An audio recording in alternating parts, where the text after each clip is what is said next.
नाशिकमध्ये आजपासून 15,000 झाडांच्या लागवडीला सुरुवात होणार आहे। कुंभमेळा मंत्री गिरीश महाजन आणि देशभरातल्या 13 प्रमुख आखाड्यांचे साधू महंत यांच्या हस्ते आज या कार्यक्रमाला सुरुवात होणार आहे। मी सध्या उभा आहे तो मखमलाबाद गावाच्या परिसरातला संपूर्ण परिसर आहे आणि या ठिकाणी जवळपास 400 झाडांचं वृक्षारोपण जे आहे ते आज केलं जाणार आहे।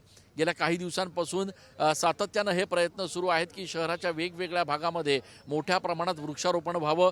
गिरीश महाजन हे स्वतः आंध्र प्रदेशच्या राजमुंद्री या ठिकाणी जाऊन त्यांनी देशी झाडं जे आहेत ते या ठिकाणी निवडलेले आहेत। टप्प्याटप्प्याने हे झाडं नाशिकमध्ये देखील दाखल होत आहेत आणि आजपासून या 15,000 झाडांच्या वृक्षारोपणाच्या कार्यक्रमाला खऱ्या अर्थानं सुरुवात केली जाणार आहे। सुरुवातीला मखमलाबाद परिसरामध्ये जवळपास 400 झाडं जे आहेत त्यांचं वृक्षारोपण या ठिकाणी केलं जाणार आहे।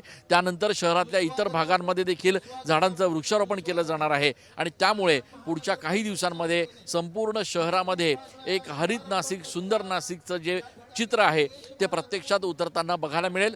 15,000 झाडं ते देखील देशी प्रजातीचे शहराच्या वेगवेगळ्या भागांमध्ये आजपासून लावायला सुरुवात होणार आहे आणि त्यामुळे आजपासून होणाऱ्या या कार्यक्रमाकडे संपूर्ण राज्याचं लक्ष आहे। कॅमेरा पर्सन आकाश शेवलेसह मी चंदन पूजा अधिकारी, TV9 मराठी।